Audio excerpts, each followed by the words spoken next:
اعوذ باللہ من الشیطان الرجیم بسم اللہ الرحمن الرحیم اللہم وفقنا لما تحب وترضى واجعل عاقبۃ امورنا خیرا ولا تکلنا الی انفسنا طرفۃ عین ابدا رب ادخلنی مدخل صدق واخرجنی مخرج صدق واجعل لی من لدنک سلطانا نصیرا۔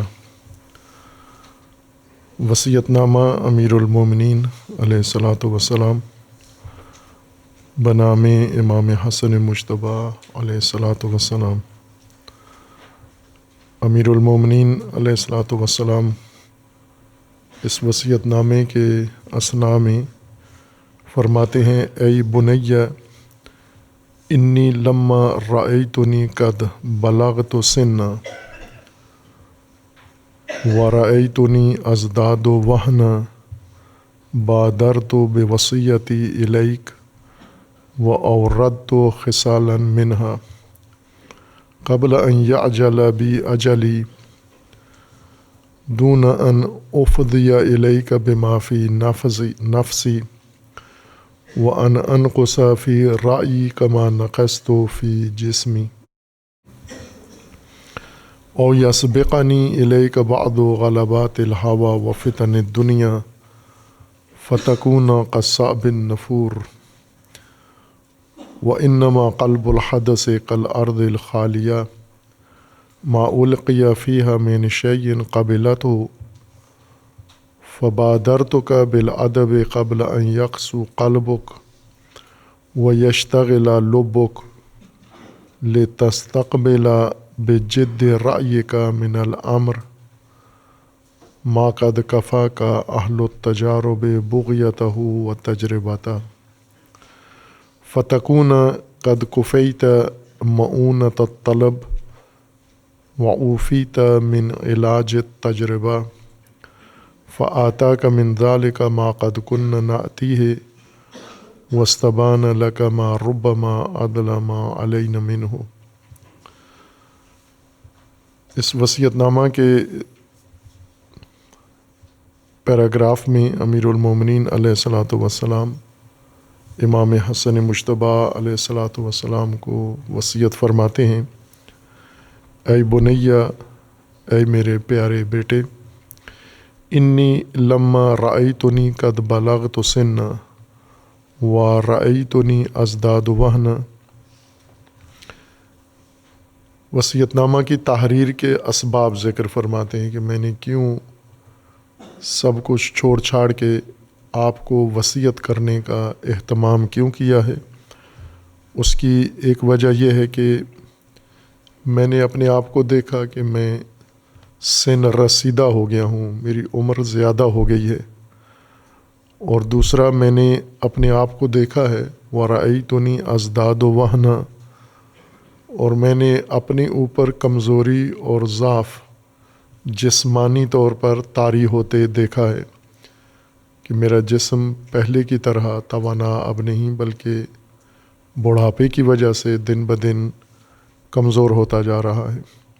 بادرت بوصیتی الیک، اس وجہ سے میں نے سب کچھ ترک کر کے آپ کو وصیت کرنے میں جلدی کی ہے، مبادرت کی ہے۔ وَأَوْرَدْتُ خِصَالًا مِنْهَا، اور میں نے اس وصیت کے اندر کئی خصائل اور کئی امور آپ کے لیے اہم جو سمجھے ہیں ذکر کیے ہیں۔ قبل ان یعجل بی اجلی دون ان افضی الیک بما فی نفسی، مجھے یہ ڈر تھا کہ میں یہ سب کچھ جو میرے نفس میں، دل میں آپ کے بارے میں ہے، وہ بتائے بغیر ایسا نہ ہو کہ موت مجھے آ جائے اور میں وہ سب کچھ نہ بتا سکوں جو میرے نفس میں موجود ہے۔ وَأَنْقُصَ فِي رَأْيِي كَمَا نَقَصْتُ فِي جِسْمِي، یا جیسے جسمانی طور پر ناتوانی و ضعف اپنے اندر میں محسوس کر رہا ہوں، کہیں ایسا نہ ہو کہ میری رائے و ارادہ بھی اسی طرح سے کمزور پڑ جائے۔ اور یہ عمل اہم میں انجام نہ دے سکوں۔ او یسبقنی الیک بعض غلبات الہوی و فتن الدنیا، یا میرے اوپر طاری بڑھاپا اور موت یہ رکاوٹ نہ بنے، لیکن آپ کی طرف سے، تیری طرف سے رکاوٹ پیدا ہو جائے، اور وہ یہ ہے کہ آپ کے اوپر خواہشات کا غلبہ ہو جائے اور آپ کو دنیا کے حالات کے فتنے اپنے گھیرے میں لے لیں۔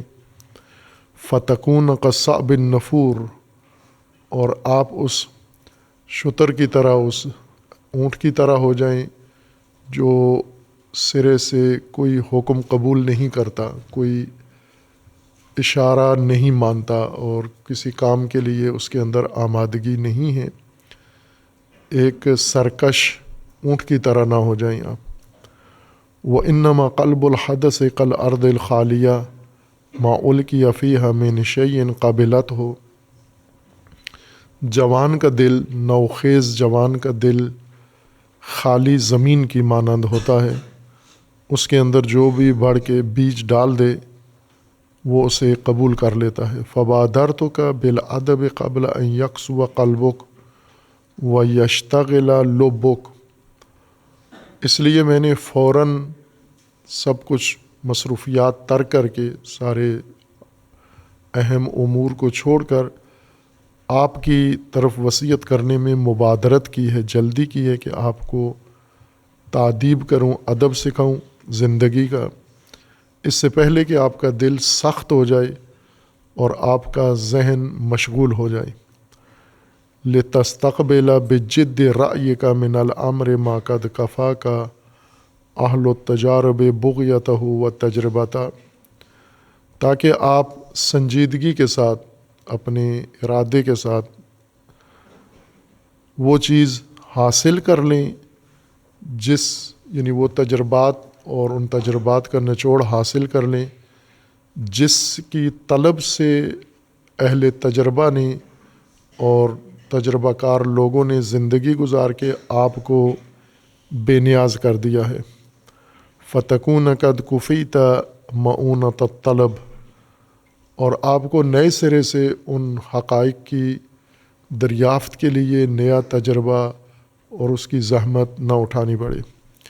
وَأُوفِيتَ مِنْ عِلَاجِ التَّجْرِبَةِ، اور آپ کو نئے سرے سے وہی چیزیں تجربہ نہ کرنی پڑیں اور تجربہ کی دشواری سے آپ کو نہ گزرنا پڑے۔ فَآتَاكَ مِنْ ذَلِكَ مَا قَدْ كُنَّا نَأْتِيهِ، اس لیے جو کچھ ہمیں حاصل ہوا ہے، جو کچھ زندگی گزار کے ہمیں تجربہ ہوا ہے وہ آپ کو بتا رہے ہیں۔ وَاسْتَبَانَ لَكَ مَا رُبَّمَا أَظْلَمَ عَلَيْنَا مِنْهُ، اور حتیٰ وہ چیزیں جو ہم پر مخفی رہ گئی ہیں وہ آپ کے لیے واضح ہو جائیں، روشن ہو جائیں، اس لیے یہ وصیت نامہ آپ کو کیا جا رہا ہے۔ امیر المومنین علیہ الصلاۃ والسلام بار بار ہر پیراگراف میں وصیت نامہ لکھنے کی اپنے فرزند کے نام اور اپنے فرزندان کے نام اور اپنے پیروکاروں کے نام اور آنے والی نسل کے نام وصیت نامہ لکھنے کی بار بار وجوہات ذکر فرماتے ہیں۔ ہر پیراگراف کے اندر اس نقطے کو مزید واضح کرتے ہیں کہ میں آپ کے لیے کیوں وصیت لکھ رہا ہوں۔ اس میں ایک تو یہ فرمایا کہ میں خود اس خوف میں ہوں کہ کہیں مجھے موت نہ آ جائے اور جو میرے دل میں ہے آپ کو بتاؤں وہ نہ بتا سکوں، موت یہ فرصت مجھ سے چھین لے۔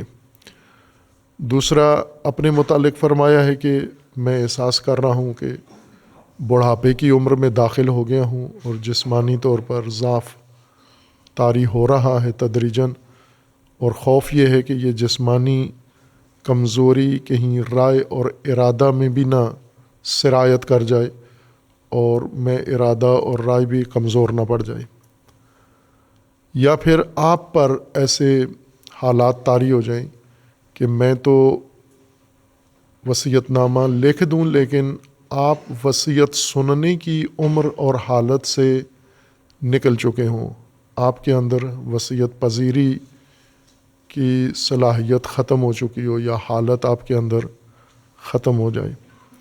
چونکہ آپ کے اوپر اندیشہ ہے مجھے کہ کچھ خواہشات غالب آ جائیں یا دنیا کے حوادث آپ کو گھیر لیں اور وہ آپ کو موقع ہی نہ دیں کہ آپ میری وصیت سن سکیں یا جو میں وصیت میں کہنے جا رہا ہوں اس پر عمل درآمد کر سکیں. اور پھر فرمایا کہ ایسا نہ ہو کہ آپ اس سرکش اونٹ کی طرح ہو جائیں جس کو جتنا سمجھاؤ کنٹرول کرو لیکن وہ کنٹرول میں نہیں آتا. برعکس اس اونٹ کے جس کو سدھایا گیا ہو، رام کر لیا گیا ہو، جو اشارے بھی قبول کرتا ہے اپنے مالک کے، اس کے بجائے سرکش اونٹ جو بالکل کوئی امر قبول نہیں کرتا. اور پھر ایک بہت اہم نقطہ امیر المومنین علیہ السلام نے اس وصیت نامہ میں بیان فرمایا کہ انما قلب الحدث کالارض الخالیہ، جوان کا دل خالی زمین کی طرح ہوتا ہے، خالی کھیت کی طرح ہے. زرخیز زمین ہو لیکن خالی ہو، جس میں کسی نے بیج نہ ڈالا ہو. اور ما القی فیہا من شیء قابلت ہو، یہ خالی کھیت، خالی زمین، اس میں جو کچھ ڈالا جائے، جو بھی بیج اس میں کاشت کیا جائے، جوان کا دل اس کو فوراً قبول کر لیتا ہے. فبادرتک بالادب قبل ان یقسو قلبک، اس سے پہلے کہ یہ کھیت بنجر ہو جائے، یہ دل آپ کا سخت ہو جائے اور نصیحت و وصیت قبول کرنے کی حالت ہاتھ سے دے بیٹھے، کھو بیٹھے، میں نے مبادرت کی ہے آپ کو ادب اور تربیت کے لیے. اور اس سے پہلے کہ آپ کا ذہن مشغول ہو جائے، ان یقسو قلبک او یشتغل لبک، دونوں اصطلاحات امیر المومنین نے استعمال کی ہیں، لب اور قلب، کہ دل سخت ہونے سے پہلے میں آپ کو تربیت کر لوں اور ذہن مصروف ہونے سے پہلے میں آپ کو ادب و تادیب کر دوں. اور پھر اس کے بعد فرمایا ہے اگلا مطلب کہ اس وصیت نامے کے اندر وہ تمام اہل تجربہ کے تجارب موجود ہوں گے کہ آپ کو زندگی میں نیا تجربہ کرنے کی ضرورت نہیں پڑے گی، چونکہ زندگی کے تجربات ایسے نہیں ہوتے کہ ہر نسل اور ہر فرد ان کو تکرار کر سکے، بلکہ ایک نسل تجربہ کرتی ہے اور اس کا نتیجہ دوسری نسل اپناتی ہے اور استفادہ کرتی ہے. قلب الحدث کالارض الخالیہ، نوخیز جوان کا دل خالی زمین کی طرح ہے، زرخیز زمین کی طرح. اور خالی زمین میں جو زرخیز بھی ہو، خالی بھی ہو، اس میں جو بیج پہلے کاشت کر دیا جائے وہ زمین اگا دیتی ہے، چونکہ اس کے اندر زرخیزی ہے، اس کے اندر قوت ہے زمین کے اندر، وہ بیج فوراً اگا دیتی ہے. اور اگر ایک بیج ایک زمین اگا دے پھر دوسرا بیج اس میں نہیں ڈال سکتے، اگر ڈالیں گی تو وہ زمین دوسرے بیج کو اگائے گی نہیں، دوسرے بیج کو وہ زمین مار دیتی ہے، ختم ہو جاتی ہے. پہلی فصل اگی ہوئی نئی فصل کی کاشت کی گنجائش نہیں چھوڑتی، اس کو ختم کر دیتی ہے. خوب یہ بہت ہی بنیادی نقطہ ہے، تربیتی نقطہ، اور انسان شناسی سے بھی مربوط ہے یہ بات اور تربیت سے بھی مربوط. یہ نقطہ بہت بنیادی ہے کہ تعلیم و تربیت کی عمر اور حالت و کیفیت معین کر رہی ہے. اللہ تبارک و تعالیٰ نے انسان کو قابل تربیت بنایا ہے، قابل تعلیم بنایا ہے. دیگر موجودات، دیگر مخلوقات تعلیم حاصل نہیں کر سکتے، تربیت نہیں پا سکتے. تعلیم یعنی آگاہی حقائق کے متعلق، اور تربیت پرورش کو کہتے ہیں. جیسے پودا کاشت کیا جاتا ہے پھر اس کی پرورش کو، اس کے اگانے کو، جیسے مالی اس کے ساتھ محنت کرتا ہے، زحمت کرتا ہے، پانی دیتا ہے، اس کو کھاد دیتا ہے، رکھوالی کرتا ہے، اور یہ پھلدار پودا نشو و نما کرتا ہے، تربیت پاتا ہے، پرورش پا کے پھر پھل دینے کی عمر کو پہنچ جاتا ہے۔ انسان کو اللہ تبارک و تعالیٰ نے اسی طرح بنایا ہے۔ فرق یہ ہے کہ پودا اپنی تربیت خود نہیں کر سکتا، پودے کو اللہ کا بنایا ہوا نظام تکوین، طبعی نظام اس کو اگاتا بھی ہے اور اس کو پرورش بھی دیتا ہے، پروان بھی چڑھاتا ہے۔ انسان پودے سے اس جہت میں مختلف ہے کہ تعلیم و تربیت اس کی بھی ہے، اور بالکل پودے کی طرح ہی اس نے جنم بھی لینا ہے اور پرورش بھی پانی ہے، لیکن اس پرورش میں یہ اپنا باغبان خود ہے۔ یوں نہیں ہے کہ اس کی پرورش کسی مالی نے کرنی ہے، اس کے معلم نے، والدین نے یا دیگر مربیوں نے اس کے ساتھ معاونت کرنی ہے، لیکن بنیادی تربیت اور نشو و نما کا کام انسان نے خود کرنا ہے، ہر انسان نے۔ یہ تربیتی نقطہ قرآن کریم نے ذکر کیا ہے۔ پہلے ہمیں انسان کی صحیح شناخت ہو جائے تاکہ ہم اس شناخت کے مطابق الہی نظام پرورش و الہی نظام تعلیم کو سمجھ سکیں۔ اللہ تبارک و تعالیٰ نے انسان کو، کسی بھی انسان کو انسان بنا کر پیدا نہیں کیا، انسان بننے کے لیے پیدا کیا ہے۔ انسان کی خلقت، انسان کا وجود بیج کی حیثیت رکھتا ہے، جیسے گندم کا، جو کا بیج ہے، یا جتنے آج ہمارے پاس پھلدار درخت ہیں، یہ سب اس عمر کو پہنچے ہیں کہ پھل دے رہے ہیں، لیکن یہ بیج سے شروع ہوئے ہیں۔ سب سے پہلے بیج تھے، بیج کو کاشت کیا گیا، اس بیج کے اندر موجود نشو و نما کی قوت کے ذریعے سے یہ بیج پھوٹا اور اس سے پودا نکلا، اور پودا پرورش پا کے تناور درخت بنا، اور اب درخت بن کر ثمر دے رہا ہے، پھل دے رہا ہے۔ انسان بھی بیج کی صورت میں پیدا ہوتا ہے، انسان کی صورت میں پیدا نہیں ہوتا۔ جیسے آم کا درخت آم کے درخت کی صورت میں نہیں پیدا ہوتا، آم کی گٹھلی کی صورت میں پیدا ہوتا ہے۔ کھجور کا درخت کھجور کی گٹھلی کی شکل میں وجود میں آتا ہے۔ انسان بھی ایک گٹھلی کی صورت میں وجود میں آتا ہے۔ یہ طبعی مراحل طے کرتا ہے۔ ماں کے پیٹ میں ایک حصہ اس کے گٹھلی بننے کا، ماں کے پیٹ میں انسان نہیں بن رہا، انسانیت کی گٹھلی بن رہی ہے۔ انسانیت کی گٹھلی ہے جو ماں کے پیٹ میں بن رہی ہے۔ اب جو پیدا ہوا ہے، ہم خوش ہوتے ہیں، جشن مناتے ہیں کہ بچہ پیدا ہوا، انسان پیدا ہوا۔ انسانیت کی گٹھلی پیدا ہوئی ہے، اور پھر یہ گٹھلی اب شیرخوار ہے، ماں کا دودھ پی رہی ہے، تو بھی انسانیت کی گٹھلی ہے، یہ بھی انسان کہلانے کا اہل نہیں ہے۔ اور اسی طرح پھر پرورش پاتا ہے، بچپن اس کا بچپنا ہوتا ہے، لڑکپن شروع ہوتا ہے، جوانی شروع ہوتی ہے۔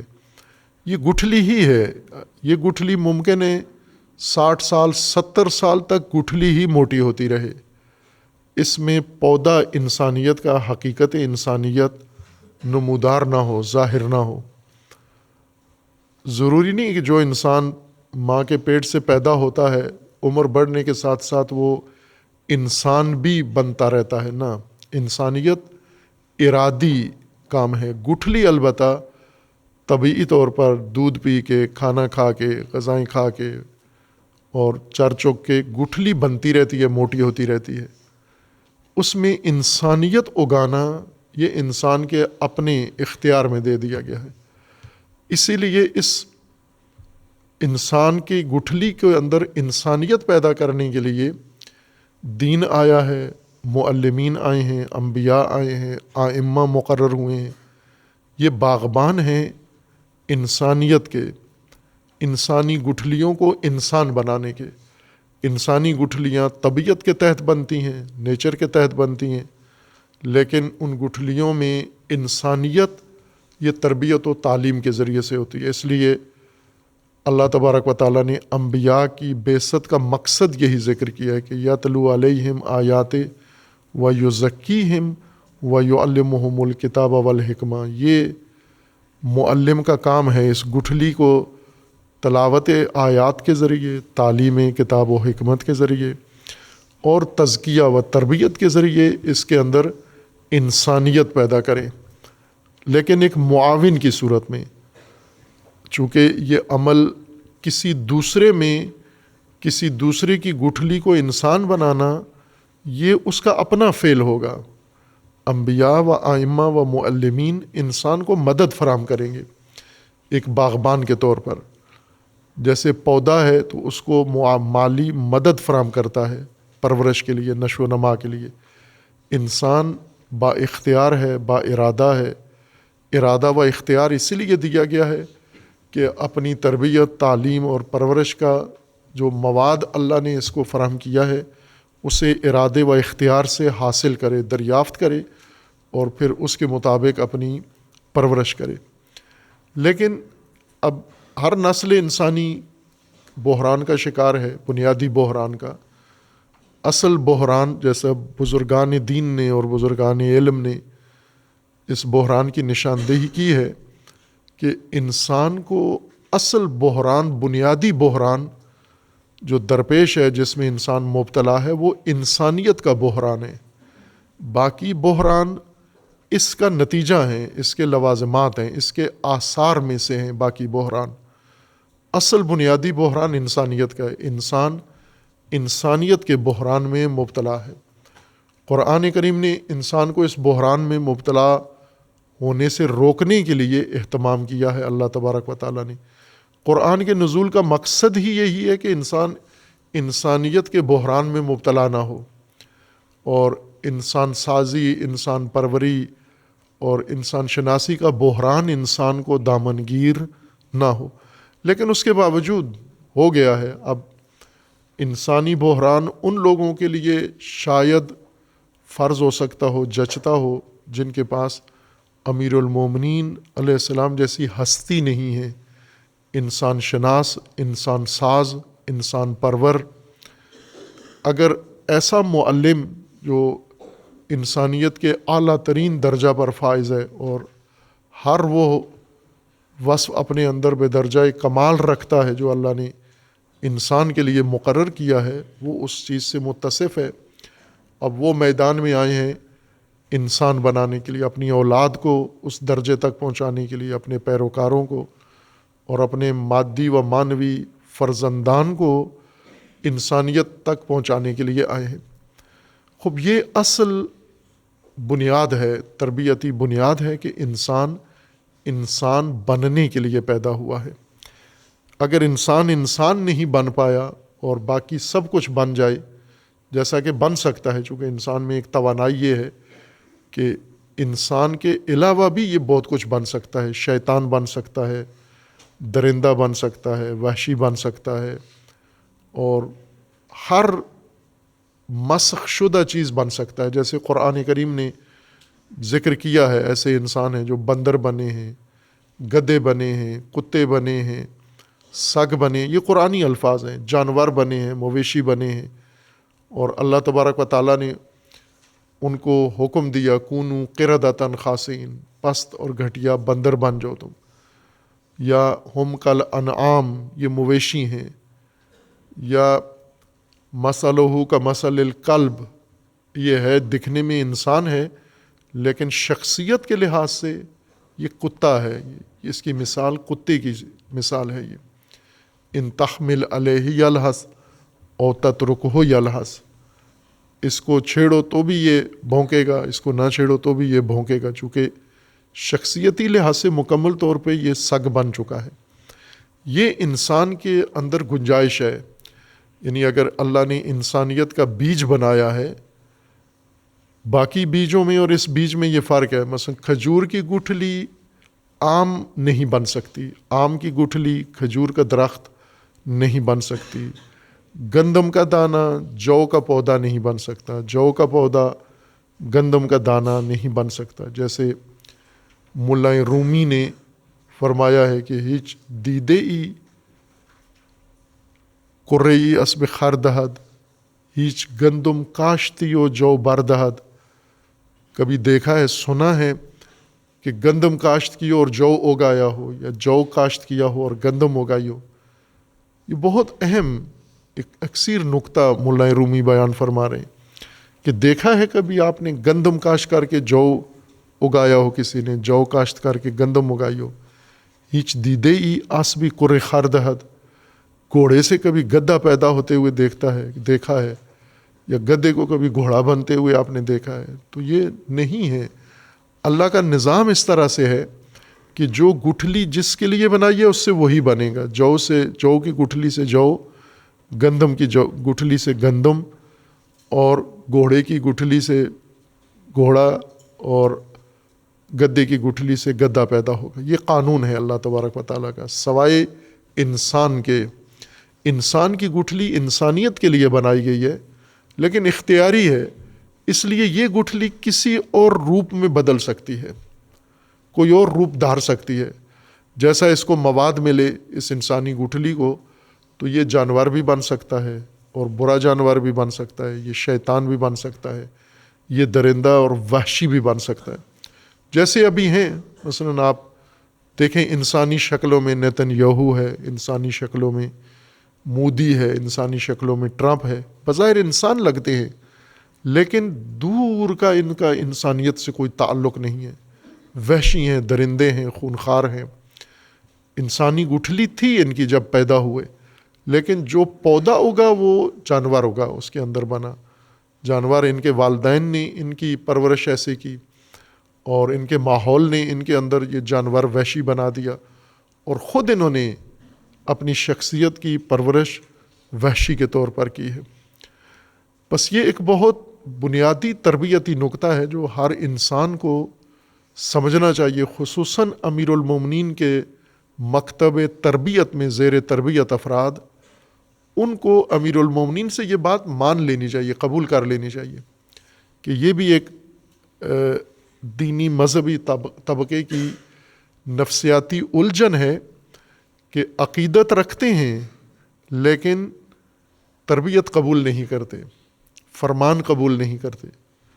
ایک نفسیاتی ناہنجاری شخصیت میں نفسیاتی طور پر پیدا ہو جاتی ہے۔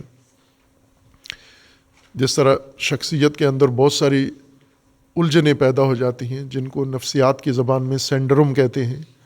یہ ایک سینڈروم ہے جو انسان کے اندر پیدا ہوتا ہے کہ ہوتا کچھ ہے اور ظاہر کچھ اور کرتا ہے انسان۔ اور جیسے ایک سینڈروم یہ کہ جیسے انسان کو خوف آنا شروع ہو جاتا ہے، خوفناک چیز کوئی بھی نہیں ہے لیکن انسان ڈرنا شروع ہو جاتا ہے۔ اس خوف میں مرد بھی مبتلا ہوتے ہیں، عورتیں بھی مبتلا ہوتی ہیں، اور یہ خوف بڑھتا بڑھتا ایک بڑی موذی خطرناک ذہنی بیماری میں تبدیل ہو جاتا ہے۔ دوسرے لوگ بیٹھے ہوتے ہیں بالکل معمول کے مطابق، اور یہ خوف زدہ بیٹھا ہوتا ہے، کانپ رہا ہوتا ہے کہ یہ سمجھتا ہے کہ مجھے بہت ساری مخلوقات نے گھیرا ہوا ہے، مرئی اور نامرئی۔ یہ خوف جس کو اب فوبیا کہتے ہیں، فوبیا ہے، ایک سینڈروم بن جاتا ہے۔ اسی طرح کچھ لوگوں کے اندر یہ بحران پیدا ہو جاتا ہے، ذہنی الجھن پیدا ہو جاتی ہے کہ وہ ہیں مرد ہیں لیکن وہ سمجھتے ہیں کہ یہ عورت ہیں۔ در حقیقت شخصیتی لحاظ سے عورت والا ان کے اندر احساس جنم لیتا ہے، یا بعض عورتیں ہوتی ہیں اور ان کے اندر مردانہ احساس پیدا ہو جاتا ہے۔ یہ نفسیاتی الجھنیں ہیں۔ وہ نفسیاتی الجھن مذہبی لوگوں میں پیدا ہو جاتی ہے، اور یہ عقیدت میں جب آ جاتے ہیں، کسی شخصیت کی عقیدت، احترام، ادب اور مقام قبول کر لیتے ہیں، ذہن میں بنا لیتے ہیں، بڑھا لیتے ہیں، پھر اسی شخصیت کی نصیحت نہیں مانتے، اسی کی بات نہیں مانتے۔ یہ بھی ایک سینڈروم ہے جو نفسیاتی الجھن ہے مذہبی طبقے کے اندر، کہ امیر المومنین کا مکتب تربیت ہے، اور امیر المومنین نے بغیر تقاضے کے، یوں نہیں کہ بیٹے نے تقاضا کیا ہے کہ میرے لیے کوئی تربیتی وصیت تحریر فرمائیں، نہ، امیر المومنین کو معلوم ہے کہ یہ میرا فریضہ ہے، چونکہ میں اللہ کی طرف سے ایک مربی کے طور پر منصوب ہوا ہوں۔ امام کا مطلب یہ ہوتا ہے کہ امت کا مربی، امت کا معلم، امت ساز، انسان ساز۔ امامت کا یہ پہلا فریضہ ہے۔ امام صرف وزیر اعظم نہیں ہوتا، امام کا مطلب شہر کا معر نہیں ہوتا فقط، بلکہ امام انسانیت کا ذمہ دار ہوتا ہے، نہ کہ اس کے ماحولیات کا فقط ذمہ دار ہوتا ہے، یا اس کے راشن کا، یا اس کی معیشت کا، بلکہ سب سے پہلی ذمہ داری امام کی انسانیت ہے کہ انسان اس نے بنانا ہے۔ انبیاء اور ائمہ کی یہ بنیادی ذمہ داری ہے۔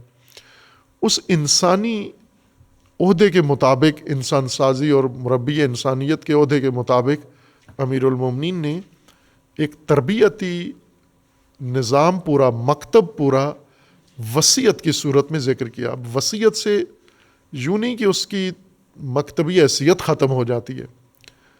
وصیت کا مطلب یہ ہوتا ہے کہ یہ تربیت، یہ نظام اور یہ مکتب، یہ دوسری نسل کے لیے اہتمام کر کے محفوظ کر دینا، اس وجہ سے اس کو وصیت کہتے ہیں۔ وصیت سے اس کی حقیقت تبدیل نہیں ہوتی، چونکہ ہم جو اپنے پاکستانی ماحول کے اندر، پاکستانی تعلیمی نظام میں تربیت یافتہ ہیں، ہماری اپنی الفاظ اور اصطلاحات کی اپنی تفسیریں ہیں۔ مثلا وصیت کا مطلب یہ ہوتا ہے کہ آدمی مرنے والا ہے اور اس نے اپنے جائیداد، اموال اور ان کے بارے میں لوگوں کو بتانا ہے یہ کتنا کس کو ملے۔ وصیت سے ہمارے ذہنوں میں یہ تناظر آتا ہے، لیکن انبیاء کرام کی قرآن نے وصیتیں ذکر کی ہیں۔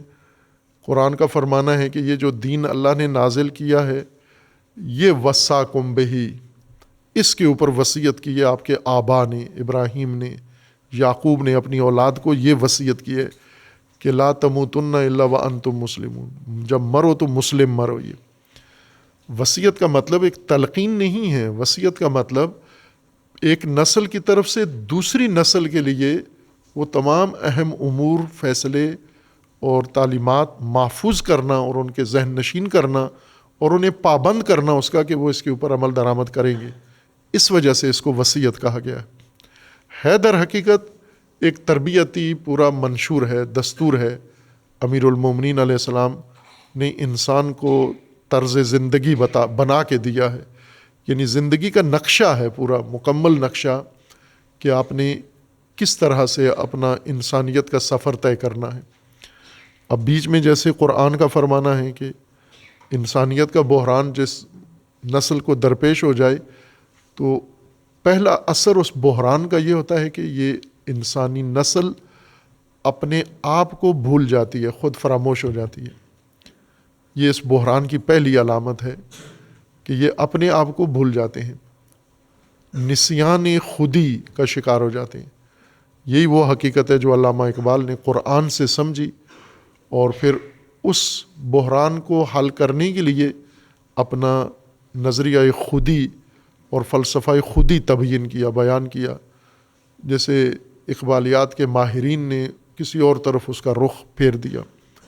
وہ خودی انسان شناسی کا نام ہے، دوسرا انسان یابی، انسان سازی، انسان جوئی، انسان کی تلاش، انسان کی جستجو، اور اس جستجو کے مطابق میسر آنے پر، ہاتھ آنے پر اس کے مطابق اپنے آپ کو اس معیار کے مطابق انسان بنانا ہے۔ یہ خودی ہے جو انسان سازی جو قرآن نے تاسیس کی ہے، اسی کو امیر المومنین علیہ الصلاۃ والسلام نے بیان فرمایا ہے، اور وہی علامہ اقبال کے کلام میں موجود ہے، اسی پاکیزگی کے ساتھ جیسا قرآن میں ہے ویسے ہی علامہ نے اس کو، جو توفیق اللہ نے ان کو دی تھی، اس کو اپنے ہنر کے ذریعے، اپنی مہارت کے ذریعے ایک قابل عمل تدبیر میں تبدیل کر دیا، اس خود سازی یا خودی کی پرورش اور خودی کی جستجو کو۔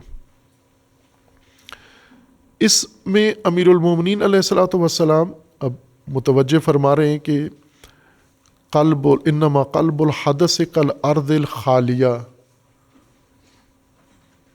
کہ انسان جوان جب بچہ پرورش پا لیتا ہے، یہ نطفہ بڑا ہو کے جوانی میں جب آتا ہے، یعنی یہ عمر جو آپ کی ہے، اس کو کہتے ہیں نوخیز، حدث، حادث، نئی پیدا ہوئی چیز، نئی اگی ہوئی چیز کو عربی میں اصطلاح میں کہا جاتا ہے یہ حادث یعنی نئی چیز، اس کے مقابلے میں حادث کے مقابلے میں ہوتا ہے قدیم، یعنی جو ابھی نہیں بنی، پرانی ہے یہ چیز۔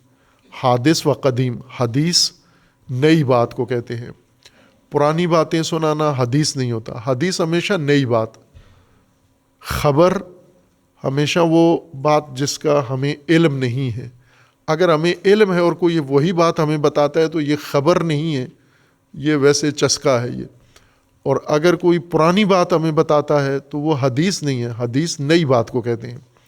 حدث وہ واقعہ جو ابھی رونما ہوا ہے، جیسے طالب علموں کو یا متدین لوگوں کو صرف پتہ ہے کہ وضو ٹوٹنے کو حدث کہتے ہیں، ان کا حدث بہت محدود ہے، یہ وضو توڑنے کو حدث کہتے ہیں۔ اس کو بھی حدث اسی وجہ سے کہتے ہیں کہ ابھی ابھی تازہ یہ واقعہ رونما ہوا ہے کہ باطہارت تھے، وضو تھا، لیکن کوئی چیز انسان سے صادر ہو گئی، یا نئی کوئی چیز انسان سے نیا وقوع ہو گیا ہے، اس وجہ سے اس کو حدث کہتے ہیں۔ ورنہ حدث کا مطلب نجاست خارج ہونا نہیں ہے، چونکہ ہم فقہ سے دین پڑھتے ہیں تو فقہ کی اصطلاح ہے حدث، وہ چیز جو نئی، ایک حادثہ جو انسان سے سرزاد ہوا، ایک فعل انسان سے سرزاد ہوا، جیسے سو گیا ہے وضو کر کے تو اس کو کہتے ہیں یہ حدث ہے، نیند حدث ہے، یعنی ایک نیا وقوع ہے، پرانی بات نہیں ہے، ابھی ابھی ہوا ہے یہ۔ حادث و حدث نوخیز کو کہتے ہیں، نو بنیاد کو کہتے ہیں، اور نئی چیز جو وجود میں آئی ہو وہ حادث ہے۔ قلب الحادث یا قلب الحدث، نوخیز بچہ، جوان جو ابھی بڑھاپے کو نہیں پہنچا، ادھیڑ عمر کو نہیں پہنچا، پختہ عمر کو نہیں پہنچا، ابھی پرورش پا رہا ہے، نشو و نما کر رہا ہے، جب تک نشو و نما کر رہا ہے یہ حدث ہے یا حادث ہے، یہ نوخیز جوان ہے۔ لیکن جیسے جسمانی طور پر انسان ہمیشہ جسمانی پرورش نہیں پا رہا ہوتا، ایک وقت آتا ہے جہاں تک انسان کی جسمانی پرورش ہوتی ہے۔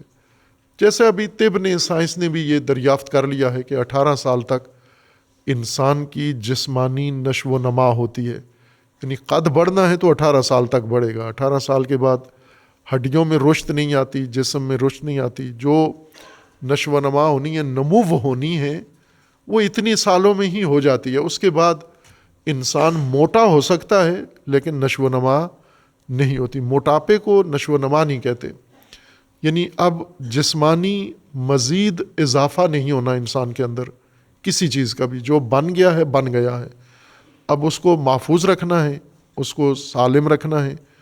اور پھر ایک عمر کے بعد طبیعی طور پر یہ نمو یافتہ نامی جسم یہ گھٹنا شروع ہو جاتا ہے ایک ایک کر کے، اور وہ عمر تقریباً 40 سال سے کچھ پہلے شروع ہو جاتی ہے کہ جب جسمانی توانائیاں کم ہونا شروع ہو جاتی ہیں۔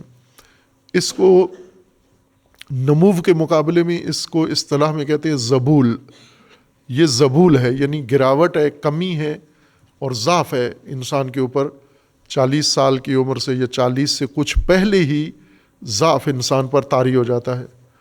آپ یہ دیکھتے ہیں طبعی طور پر جتنے بھی میدان ہیں جہاں پر انسان کی جوانی یا طاقت کی ضرورت ہوتی ہے، تو یہ زیادہ سے زیادہ 30 سال تک ان لوگوں کو میدان دیا جاتا ہے۔ جیسے کھلاڑی ہیں، کسی بھی میدان کا کھلاڑی جس میں چونکہ کھیل میں طاقت لگتی ہے، زور لگتا ہے، دوڑنا پڑتا ہے، قوت جسمانی کی ضرورت ہوتی ہے، تو یہ جسمانی قوت زیادہ سے زیادہ 30 سال تک رہتی ہے، پھر اس کے بعد کم ہونا شروع ہوتی ہے۔ لہٰذا ان کھلاڑیوں کو ریٹائرڈ کر دیا جاتا ہے، ان کی جگہ پر پھر نئے کھلاڑی رکھے جاتے ہیں جو ابھی رشد کی حالت میں ہیں، نمو ان کے اندر ہے، اور جب ان کا دورانیہ نمو کا ختم ہوتا ہے ان کو میدان سے باہر کر دیتے ہیں۔ ساری عمر کے لیے نہیں رکھتے ان کو، چونکہ توانائیاں کم ہو جاتی ہیں۔ اور اسی طرح سرکاری طور پر اگر دیکھیں تو 60 سال کی عمر میں ریٹائرڈ کر دیتے ہیں، کیونکہ 60 سال میں جسم تو کمزور 40 سال سے ہی ہونا شروع ہو گیا تھا، 60 سال میں ذہن بھی کمزور ہونا شروع ہو جاتا ہے، اور توانائیاں، ارادی توانائیاں، رائے کمزور ہو جاتی ہے، تدبیر کمزور ہو جاتی ہے، اعصاب کمزور ہو جاتے ہیں۔ اس لیے انسان پھر 60 سال کے بعد بالکل ناکارہ ہونا شروع ہو جاتا ہے، اگر زیادہ عمر اللہ کسی کو دے تو 90 سال تک بالکل کارآمد نہیں ہوتا، بلکہ خود ایک بوجھ بن جاتا ہے، دوسروں کے اوپر نہ خود اٹھ سکتا ہے نہ چل سکتا ہے، طاقت تو دور کی بات ہے، اپنے آپ کو وہ سنبھال نہیں سکتا، شیرخوار بچے سے بھی زیادہ کمزور ہو جاتا ہے۔ یہ قانون ہے اللہ تبارک و تعالیٰ کا، سب کے لیے یکساں ہے۔ اب اس دوران اللہ تبارک و تعالیٰ نے جو نمو کی عمر رکھی ہے وہ پیدائش سے لے کر 18 سال تک ہے، جسمانی نمو کی، اور ذہنی نمو بھی اسی طرح ہے۔ شخصیت کی نمو بھی، شخصیت کی پرورش بھی ہمیشہ نہیں ہے ممکن انسان کے لیے، اس کا ایک دورانیہ ہے شخصیت سازی کا، شخصیت بنانے کا، اور یہ دورانیہ جلدی ہی ختم ہو جاتا ہے، اس کی ایکسپائری ڈیٹ آ جاتی ہے، یہ دورانیہ ختم ہو گیا۔ اب اس کے بعد انسان خود کوشش کرے یا دوسرے کوشش کریں انسان کی شخصیت بنانے کے لیے نہیں بنا سکتے، بہت طاقت لگتی ہے، بہت زور لگتا ہے، انسان کی جان لب پہ آ جاتی ہے، اتنا زور لگتا ہے اس دوران نمو کو ضائع کرنے کے بعد۔ اس لیے یہ بہت اہم مرحلہ ہے کہ جب تک آپ حالت نمو میں ہیں، حالت نشو و نما میں ہیں، حالت پرورش میں ہیں، جسمانی نمو یا ذہنی نمو، تو اس وقت تک بھرپور فائدہ اٹھا کے اس وقت کو نمو کے علاوہ، نشو و نما کے علاوہ کہیں بھی خرچ نہ کریں۔ یہ جو جوانی کا مرحلہ ہے، یہ نشو و نما کا مرحلہ ہے، اس میں کوئی کام نہ کریں آپ سوائے نشو و نما کے، سوائے پرورش کے، اپنی پرورش کے، اپنی صحت کے لیے، اپنی جسمانی پرورش، اپنی ذہنی پرورش، اپنی ارادی پرورش کے علاوہ کوئی اور کام نہ کریں۔ لیکن عموماً کرتے ہیں، ہمارے ہاں رواج ہے کہ یہ شخصیت سازی کا عمل کوئی شعوری طور پر انجام نہیں پاتا، جیسے جانوروں میں شعور ہے ہی نہیں، اور شعوری طور پر ان کے بچوں کی پرورش کا کوئی نظام نہیں ہے۔ جانوروں کا نظام آٹومیٹک ہے، یعنی صرف پیدا ہوا، پھر اس کے بعد ماں باپ کی ذمہ داری ختم ہو جاتی ہے، اور کچھ عرصہ تک وہ ماں کا دودھ پیتا ہے جانور کا بچہ، پھر فارغ ہو کے، بے نیاز ہو کے، پھر جانوروں اس کی دیکھا دیکھی اس ریوڑ میں، گلے میں شامل ہو کے اپنی ساری زندگی گزار دیتا ہے، چونکہ اس کو نمو نہیں کرنی، شخصیت جو بنانی تھی وہ بنی ہوئی، اس کے اندر رکھی ہوئی ہے۔ بکری کا بچہ پیدا ہوا ہے تو اسے بکری نہیں بننا، بکری بنا ہوا ہے، صرف اس کو کچھ عرصہ ماں کا دودھ پینا ہے، پھر اس کے بعد گھاس چرنا ہے اس کو، اور پھر آخر کار کسائی تک اس نے پہنچنا ہے۔ یہ اس کی کل عمر کا دورانیہ ہے، اور وہ بھی وقت ضائع نہیں کرتا۔ جانوروں کے بچے جب نمو کی عمر میں ہوتے ہیں تو صرف نمو کرتے ہیں۔ مثلا جب گدھے کا بچہ ہے تو اس کے اوپر سامان نہیں لاتے، کوئی گھوڑے کے بچے پہ سواری نہیں لیتے، اونٹ کے بچے پہ سواری نہیں لیتے، اس کو موقع دیتے ہیں پرورش کا، نمو کا۔ اگر گدھے ہیں، گدھوں کے سامان اٹھاتے ہیں تو گدھے یہ کہیں کہ ہماری تعداد کم ہے اور سامان زیادہ ہے تو ہمارے بچوں پر بھی لاد دو، نہ، یہ کام گدھے کو بھی پتہ ہے کہ یہ نہیں کرنا، چونکہ ابھی نمو نہیں ہوئی، اس کی رشد نہیں ہوئی، اس پر یہ بوجھ نہیں ڈالنا۔ اسی طرح انسان ہے، انسان کا گھریلو نظام ہے، معاش ہے، معیشت ہے، یہ بچوں پہ کیوں ڈالتے ہو آپ؟ والدین پہ ڈالا گیا ہے۔ جو پرورش یافتہ ہیں، پختہ ہیں، ان کی آغوش میں بچے ڈالے گئے ہیں کہ آپ نے سنبھالنا ہے۔ بچوں کو اٹھا کے لے جاتے ہیں، رکشے پہ کنڈکٹر لگا دیتے ہیں، ویلڈنگ دکان پہ ڈال دیتے ہیں۔ یہ پاکستان کا المیہ ہے، 2.5 کروڑ بچے، 2.5 کروڑ بچے پاکستان کے اسکول کی عمر کے بچے اسکول میں نہیں جاتے۔ یہ ہماری سرکار کا اعداد و شمار ہے، اور ان کے اعداد و شمار اکثر غلط ہوتے ہیں، صحیح نہیں نشر نہیں کرتے، چونکہ ایک تو سروے نہیں ہوتا ان کے پاس، اور دوسرا سروے کے رپورٹیں بعض سیاست کی وجہ سے نشر نہیں کرتے۔ حقیقت یہ ہے کہ اس سے زیادہ ہیں بچے۔ اگر ہم یہ کہیں کہ 5 کروڑ بچے ہیں جو اسکول نہیں جاتے تو یہ بھی کوئی مبالغہ نہیں ہے، اتنے ہوں گے بچے۔ اس کے بجائے چین میں آپ دیکھیں تو میرے خیال میں 100 بچہ بھی نہیں ہوگا۔ چین کی آبادی 1 ارب 40 کروڑ ہے، پاکستان سے کتنی زیادہ ہے، ہماری 25 کروڑ ہے، ان کی 1 ارب 40 کروڑ ہے، یعنی 140 کروڑ، ہم صرف 25 کروڑ ہیں. اور ہندوستان چین سے بھی زیادہ آبادی ہے اس کی، وہ تقریباً 1.50 کروڑ کے لگ بھگ ہیں یا 45 کے لگ بھگ ہیں، چین سے آگے چلے گئے ہیں. یعنی 150 کروڑ کی آبادی ہے ہندوستان کی، ہماری 25 کروڑ ہے. ہندوستان فقیر ممالک میں سے ہے، غریب ممالک میں سے ہے، کوئی اس طرح. لیکن تعلیم کے لحاظ سے اتنے بچے 5 کروڑ تعلیم کے میدان سے باہر نہیں ہیں وہاں، یقیناً نہیں ہیں، تھوڑے ہیں. باقیوں کے لیے انہوں نے اسکول کا نظام بنایا ہوا ہے، اور والدین خود بھی اسکول بھیجتے ہیں، اور حکومت بھی اور باقی تنظیمیں بھی ان کو اسکول کے لیے کرتے ہیں. پاکستان یہاں کھڑا ہوا ہے. کیوں؟ چونکہ غریب والدین ہیں، غریب بچوں کا بچہ پیدا ہوتا ہے، بچی پیدا ہوتی ہے، یہ اس کی 2-3 سال کے انتظار کرتے ہیں کہ 2-3 سال کے بعد یہ بٹھے پہ کام کر سکتا ہے، کوڑا اٹھا سکتا ہے، صفائی کے کام کر سکتا ہے، گھروں میں جا کے برتن مانجھ سکتا ہے، یہ کسی امیر کے گھر میں جا کر یہ کوئی ان کی خدمت، جوتے شوتے اٹھا سکتا ہے. یہ کام ہے جو، یا بچوں کو کسی اور جگہ، چونکہ خاندان کمزور ہے، اور وہ خاندان یا خاندان نہ بھی ہو کمزور، بچے خود ترجیح دیتے ہیں کہ ہم نمو و نشو و نما کی عمر میں کام کریں. ہم جب پڑھائی کا زمانہ ہے، ان کا رشد کا زمانہ ہے، انہیں شوق کام دیں ہمیں. یہ جامعہ میں جو بھی جس کے پر پرزے نکلتے ہیں، مونچھ نکلتی ہے، دوسرے دن درخواست لے کے آ جاتا ہے مجھے کوئی شعبہ دیں آپ. یہ بیماری ہے.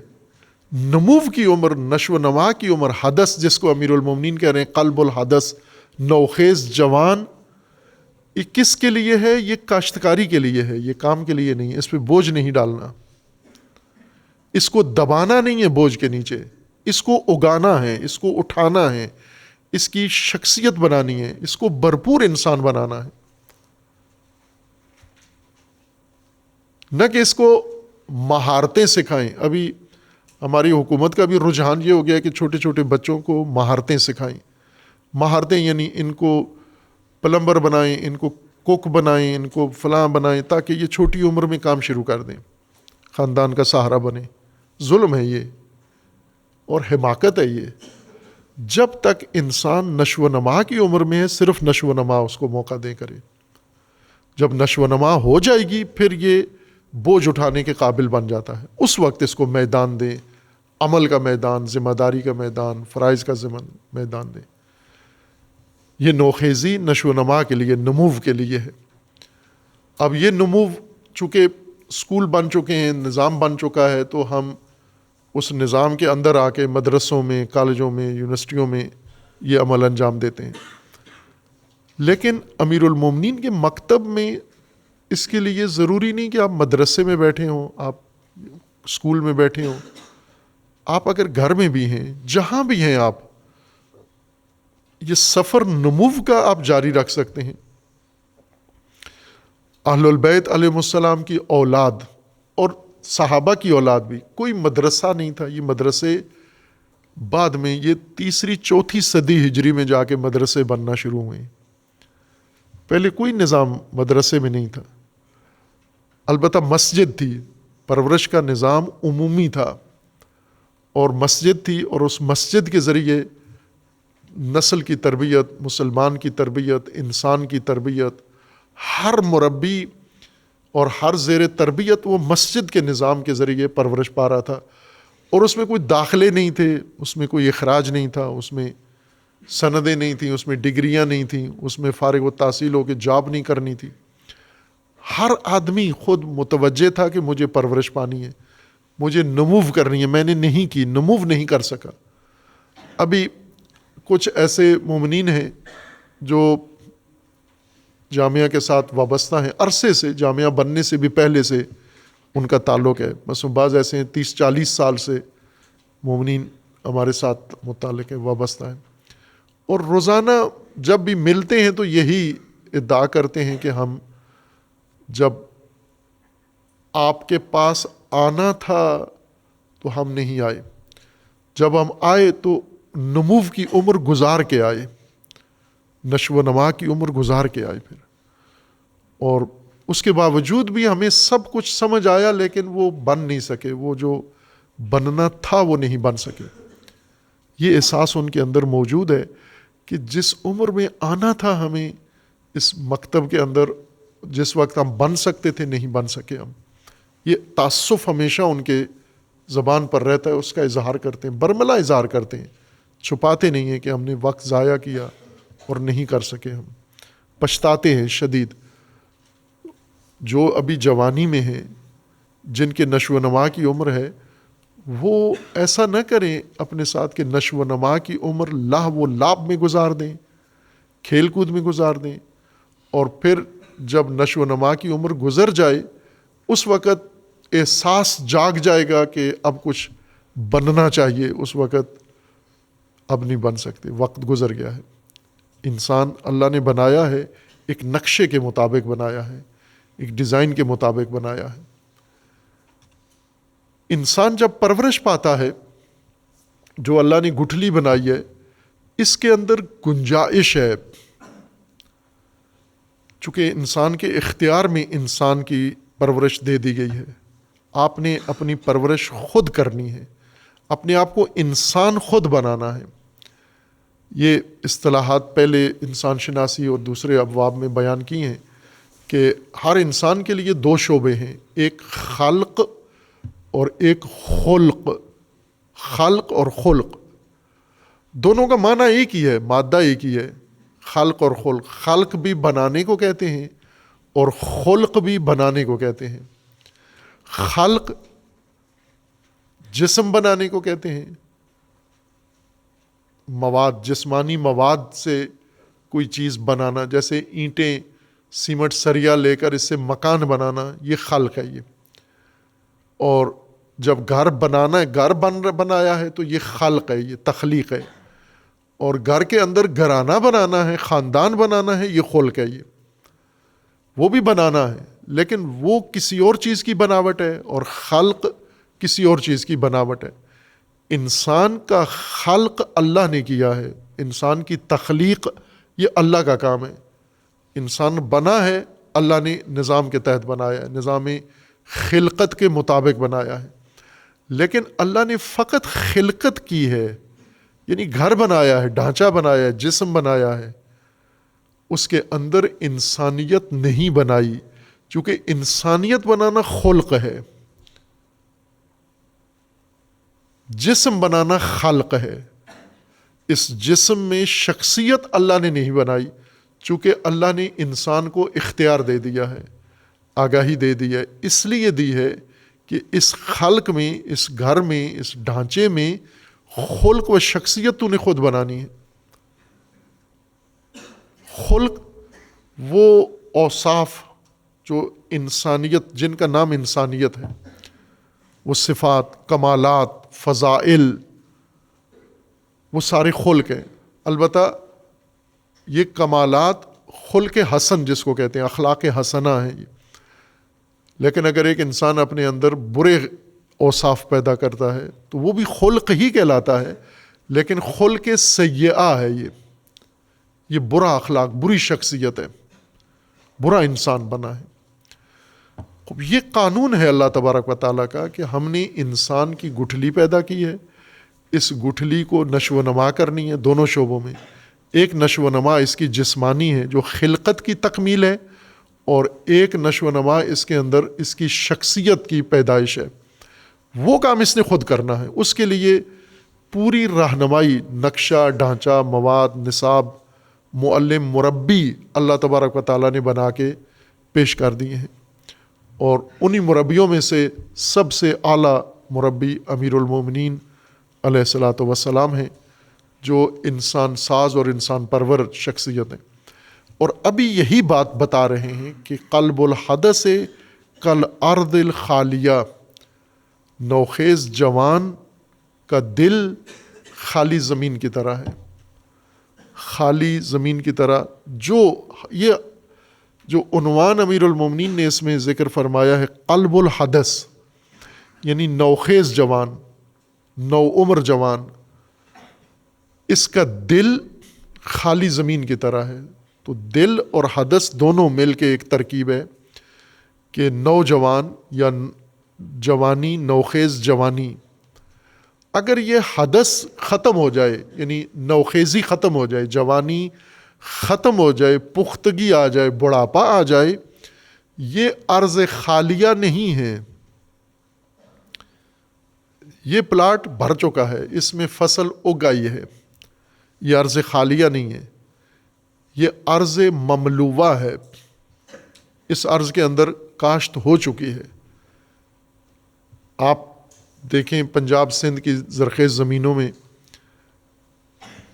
سفر جب آپ کرتے ہیں، پاکستان کی اہم شاہراہیں زرخیز جگہوں سے گزرتی ہیں، بائیں کہ سندھ میں زیادہ زمین سندھ کی ریگستان ہے، سندھ کی ایک پٹی ہے بیچ میں جہاں سے موٹر وے اور جی ٹی روڈ گزرتا ہے، ہائی وے، یہ سرسبز ایریے میں ہے۔ اگر آپ گوگل پہ دیکھیں سندھ کو تو اس چھوٹی سی پٹی کے دونوں طرف ریگستان ہے۔ پنجاب بھی اسی طرح ایک پٹی ہے اس کی زرخیز، جس کے اندر یہ زمینیں زرخیز ہیں، فصلیں اگتی ہیں، باقی صحرا ہے۔ البتہ پنجاب میں صحرا تھوڑا ہے اور زرخیز زمین زیادہ ہے، سندھ میں صحرا زیادہ ہے اور زرخیز پٹی تنگ ہے، چھوٹی ہے، اور بلوچستان میں تو صرف صحرا ہے، اس میں زرخیز پٹی نہیں ہے۔ یہ جو زرخیز زمینیں ہیں جن کے اندر زرخیزی ہے، ان میں مختلف فصلیں کاشت ہوتی ہیں۔ ان میں ایک گنے کی فصل ہے، گندم کی فصل کاشت ہوتی ہے، اس کو 5-6 مہینے عرصہ چاہیے ہوتا ہے کاشتکاری سے لے کے کٹائی تک، اور وہ فصل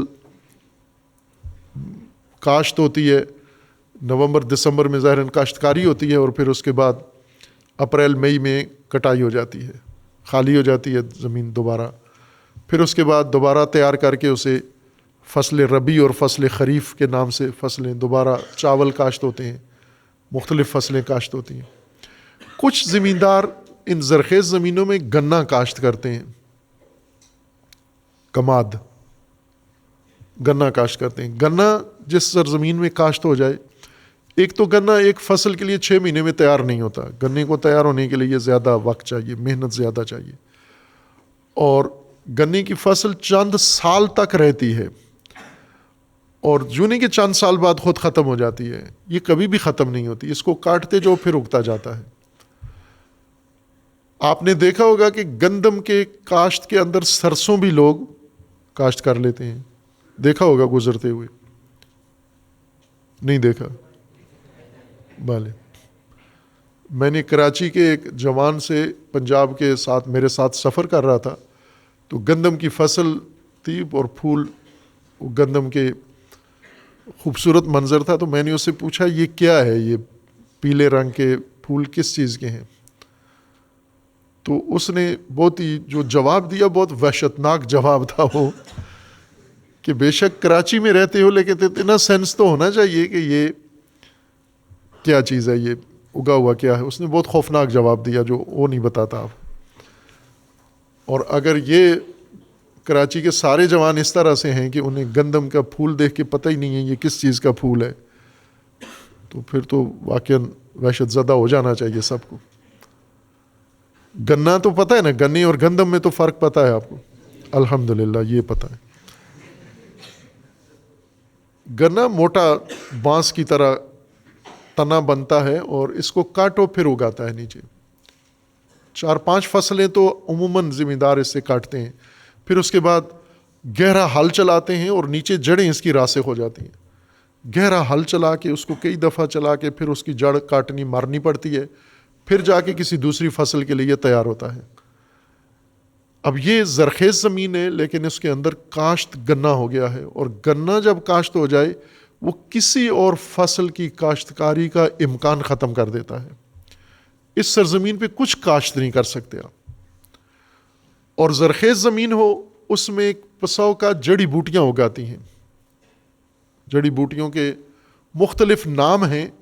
خالی زمینیں، کچھ کسان ہوتے ہیں کسی بھی وجہ سے اپنی زمین نہیں کاشت کر سکا، خالی چھوڑ دی اس نے، خالی زمین میں کسان نے کچھ کاشت نہیں کیا، پرندوں نے بہت کچھ کاشت کر دیا۔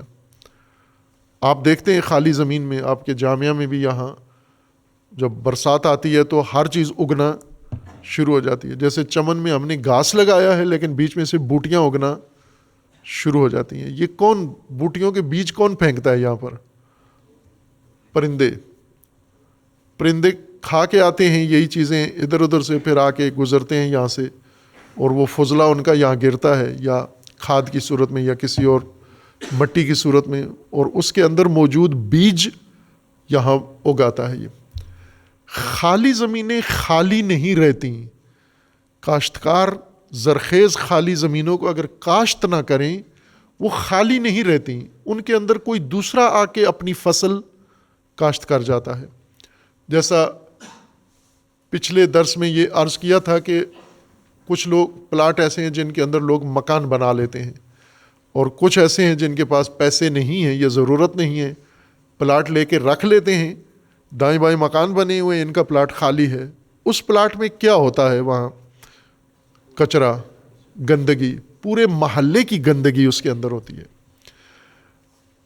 مومن ارض خالیہ ہے، ذہن اس کا خالی ہے، دل اس کا خالی ہے۔ اگر اس میں کاشتکار نے آ کے تربیتی فصل کاشت نہیں کی تو اس کے اندر شیطان اپنی فصل کاشت کر دے گا، اس کے اندر کوئی گمراہی کا امام آ کے اپنی فصل کاشت کر دے گا، اس کے اندر دنیا کا کوئی کسان آئے گا، دنیا کاشت کر دے گا۔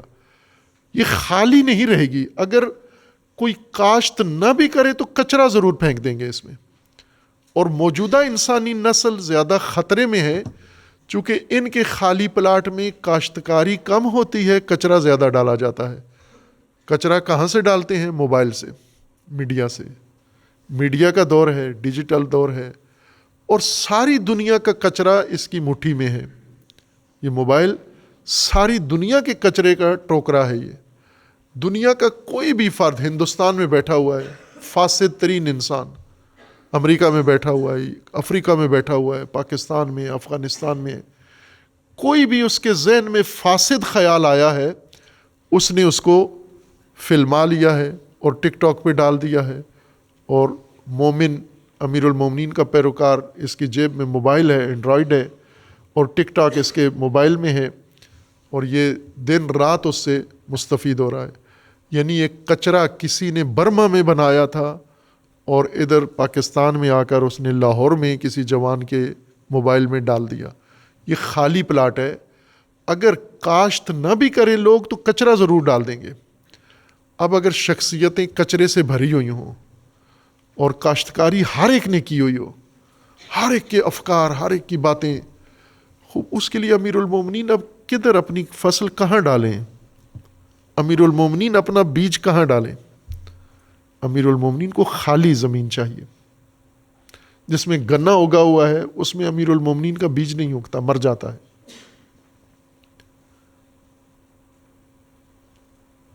ہم امیر المومنین سے، جو امیر المومنین اور ائمہ اطہار تمام اور انبیاء اکرام سب کے لیے ضابطہ ایک ہے، چونکہ کلام امیر المومنین کا زیر بحث ہے تو میں اس لیے بار بار امیر المومنین علیہ السلام کا ذکر کر رہا ہوں، ورنہ یہ قانون عام ہے، تمام ائمہ اطہار کے لیے ہے اور تمام انبیاء کے لیے یہ ضابطہ ہے کہ ان کو اللہ نے جو انہیں مربی بنایا ہے، معلم بنایا ہے، باغبان انسانیت کا بنایا ہے، اور انہیں ہدایت کا بیج دیا ہے، ایک کاشتکار کے طور پر انہیں بھیجا ہے کہ آپ نے اس زمین، انسانی دلوں کی زمین پر اللہ کا نظام کاشت کرنا ہے، توحید کا اعتقاد کاشت کرنا ہے، اللہ کا نظام ان دلوں کے اندر ڈالنا ہے۔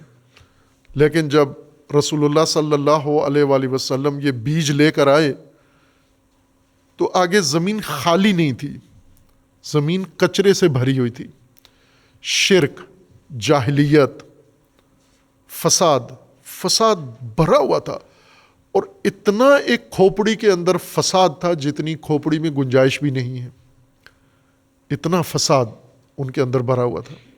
جبکہ وسائل نہیں تھے، میڈیا نہیں تھا، ٹک ٹاک بھی نہیں تھا، یوٹیوب بھی نہیں تھا، فیس بک بھی نہیں تھا، اور واٹس ایپ بھی نہیں تھا، اینڈرائڈ سسٹم ہی نہیں تھا، ڈیجیٹل زمانہ ہی نہیں تھا، بجلی بھی نہیں تھی، پھر بھی فساد سے ساری زمین بھری ہوئی تھی۔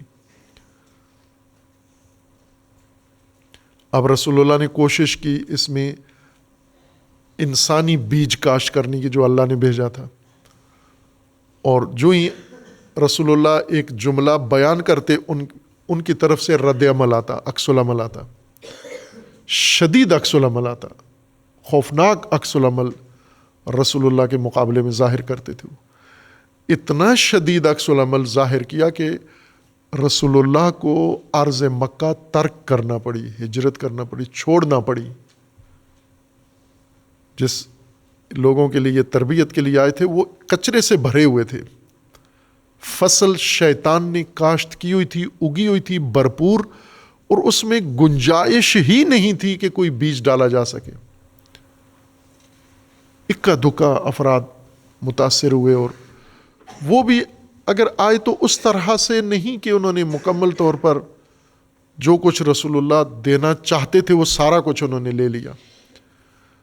اگر اس پہلو سے دیکھا جائے کہ مکہ میں جتنے لوگ رسول اللہ کے ساتھ آئے اور تعلیمات رسول اللہ سے لیں، انہوں نے کتنا لیا رسول اللہ سے، کیا لیا، تو اگر امیر المومنین کو استثناء کر دیں ہم اس طبقے میں سے، باقیوں نے کیا لیا رسول اللہ صلی اللہ علیہ وآلہ وسلم سے؟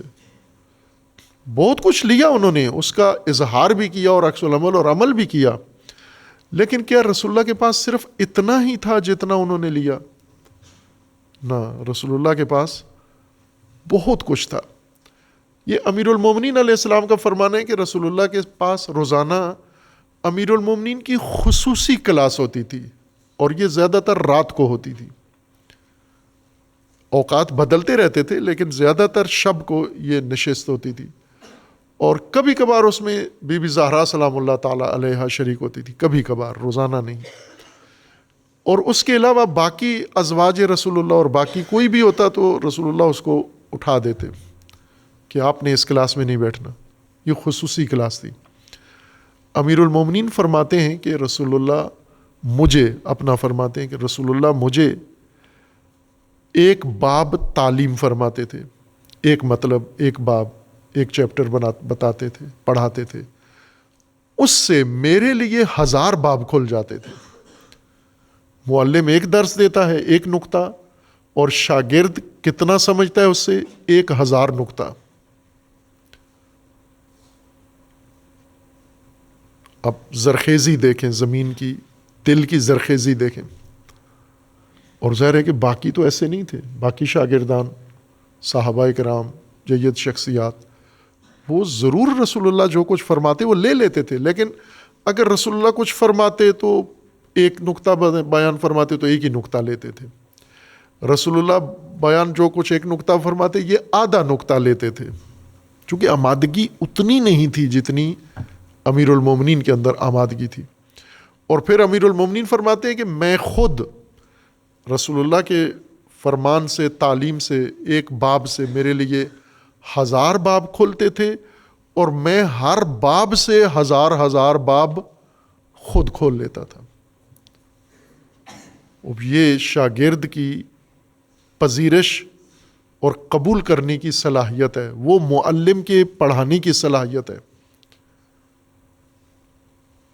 اب وہی امیر المومنین اپنے شاگرد کو فرما رہے ہیں کہ میں اب وصیت کر رہا ہوں آپ کو، اور وصیت کا مطلب یہ ہے کہ تمام ہدایت کا نچوڑ، تمام خلاصہ، قرآن کا پورا خلاصہ کیا ہے، رسول اللہ صلی اللہ علیہ وآلہ وسلم کی تربیت و تعلیم کا نچوڑ نکالا ہے۔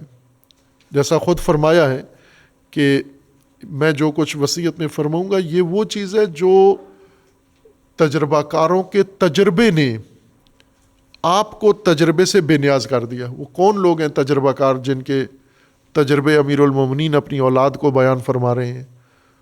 وہ حضرت ابراہیم خلیل جیسے تجربہ کار کا تجربہ ہے، وہ موسیٰ کلیم علیہ السلام کا تجربہ ہے، وہ انبیاء کا تجربہ ہے، وہ رسول اللہ صلی اللہ علیہ وآلہ وسلم کا تجربہ ہے، جو امیر المومنین اس سب کا نچوڑ نکال کے فرما رہے ہیں کہ یہ میں بتا رہا ہوں، لیکن کس کے اندر یہ ڈال رہا ہوں؟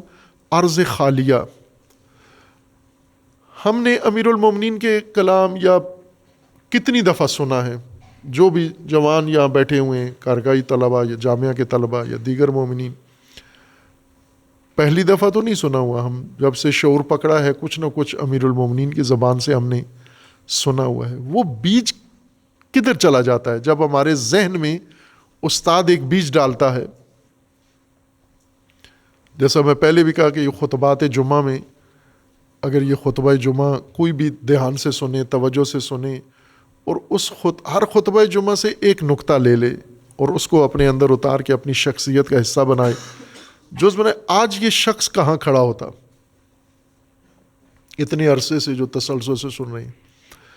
لیکن یہ نکات ہمارے دل میں جاتے ہیں، کیوں بیٹھتے نہیں ہیں، کیوں رکتے نہیں ہیں، کیوں اگتے نہیں ہیں یہ بیج؟ چونکہ ارض خالیہ نہیں ہے، زمین خالی نہیں ہے، ہمارے دل کی زمین خالی نہیں ہے، ہمارے ذہن خالی نہیں ہے۔ امیر المومنین فرماتے ہیں کہ میں مبادرت اس لیے کر رہا ہوں، مبادرت یعنی جلدی اس لیے کر رہا ہوں۔ معنی کیا ہے پہلے مبادرت کا؟ کہ سب کچھ ترک کر کے، چھوڑ کے، فوراً جلدی میں جو انسان کو کام کرتے اس کو عربی میں مبادرت کہتے ہیں۔ امیر المومنین جب وصیت فرما رہے تو امیر المومنین تھے، خلیفہ تھے اس وقت، حاکم تھے۔ حاکم کی کتنی ذمہ داریاں ہوتی ہیں روزمرہ، دن رات، اور وہ بھی ایک آشوب زدہ مملکت کے حاکم تھے، جس کے ہر شہر میں فتنہ ہے، جس کے ہر شہر میں بلوا ہے، جس کے ہر شہر میں بحران ہے۔ تو ایسے حاکم کی کتنی ذمہ داریاں ہیں اور کتنی مصروفیت ہے۔ وہ فرما رہے ہیں کہ میں نے وہ ساری چھوڑ کر مملکت کے سارے امور، سلطنت کے سارے امور، حکومت کے سارے امور، دفاع کے سارے امور، فوج کے سارے امور، سب کچھ چھوڑ چھاڑ کر میں نے مبادرت کی ہے، وقت آپ کو وصیت کرنے کو دیا ہے۔ کیونکہ اگر میں مصروفیات کی وجہ سے آپ کو نہ بتاتا تو شاید موت مجھے مہلت ہی نہ دے کہ میں یہ آپ کو بتا کے جا سکوں، اور شاید آپ کے پاس مہلت نہ بچے، چونکہ آپ مصروف ہو جائیں، آپ کو گھیر لیں گی چیزیں۔ کیا گھیر لیں گی؟ خواہشات اور حالات دنیا کے، جس نے آج کی نسل کو گھیر لیا ہے۔ آج کی نسل کو یہی امیر المومنین کی باتیں، یہ وصیت نامہ آپ بتائیں۔ یہ درس شروع کیا تھا، بہت سارے جو ہمارے مد نظر تھے کام کرنا، بہت سارے دروس یا موضوعات، ان کی تبیین، کچھ میں نے اپنے ذہن میں شروع میں آغاز میں یہ نقشہ بنایا ہوا تھا کہ ان میں سے کچھ ہم طلاب کے لیے بیان کریں گے اور کچھ مومنین کے لیے، عام مومنین کے لیے بیان کریں گے۔ اس میں نہج البلاغہ مومنین کے لیے رکھا ہوا تھا کہ نہج البلاغہ کا درس مومنین کے سامنے بیان کرنا ہے، اور فرصت کم ملی، آ کے مصروفیت بڑھ گئی، لیکن یہ احساس زیاں ہمیشہ تھا کہ یہ سلسلے رک گئے ہیں۔ بہرکیف کوشش کی ہم نے کہ یہ مومنین کے سامنے، طلبہ والے دروس طلبہ کے سامنے اور مومنین والے مومنین کے سامنے اکا دکا بیان کریں، شروع کریں، لیکن دونوں جگہ ایک ہی احساس پیدا ہوا، اور وہ یہ کہ عرض خالی نہیں ہے، ذہن مشغول ہیں، دل بھرے ہوئے ہیں، اور کوئی بیچ میں سے نظر نہیں آ رہا۔ جیسے کسان جب گندم کاشت کرتے ہیں نا تو ہفتے بعد وہاں سے آہستہ آہستہ، یہ پنجابی والے کہتے ہیں سنڈیاں نکلنا شروع ہو جاتی ہیں، سبز وہ کیا کہتے ہیں، سوئیاں، سبز سوئیاں نکلنا شروع ہو جاتی ہیں، سنوان، سب سوئیاں نکلنا شروع ہو جاتی ہے۔ اتنا کسان خوش ہوتا ہے، چھوٹی چھوٹی، مثلا ابھی شاید آدھی انچی زمین سے وہ سبز سر نکلتا ہے اس کا، کسان کی خوشی کی حد ہو جاتی ہے۔ جو کیفیت اس وقت اگر اس کو مشین لگائی جائے، اسی جی جیسی مشین لگا کے اس کی حالت دیکھی جائے کسان کی کیا ہے، تو وہ پرواز کر رہا ہوتا ہے کہ اس کی محنت اگائی ہے،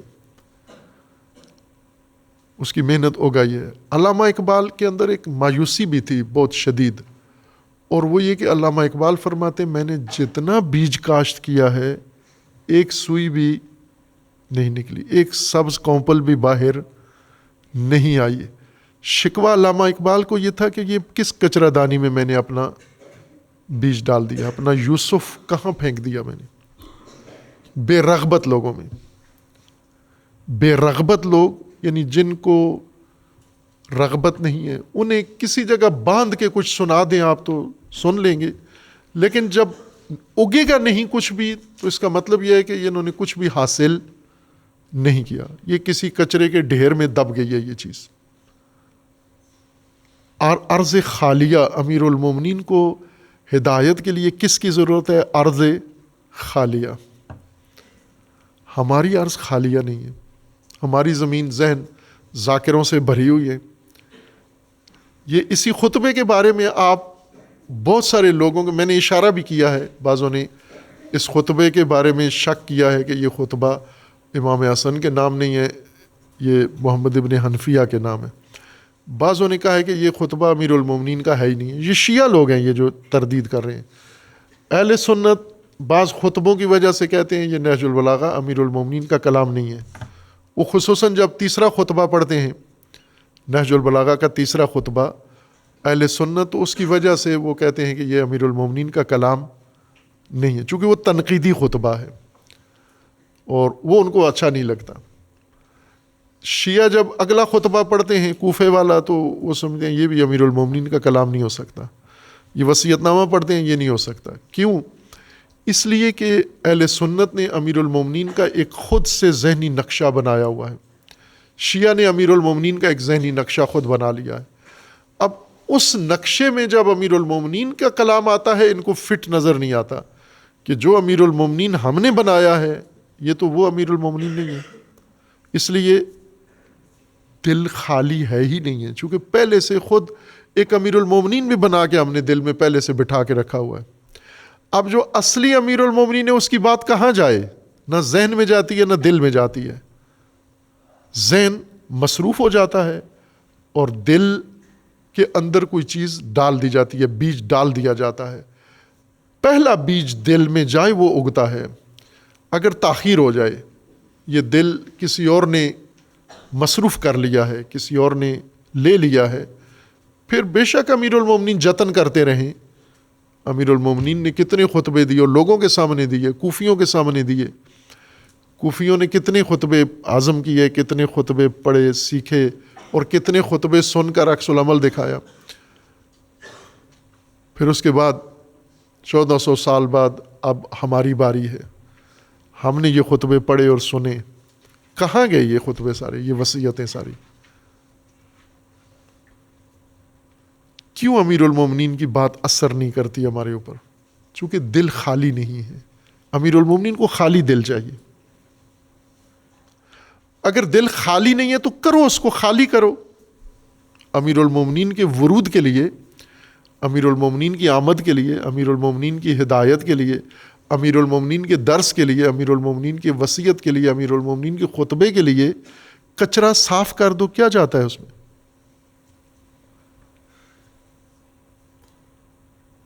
قم مقدسہ میں ہم ایک جگہ رہتے تھے تو وہاں 2-3 گھر چھوڑ کے آگے ایک گھر تھا، اس کے سامنے سے گزرنا محال تھا، بدبو آتی تھی، اتنی شدید بدبو۔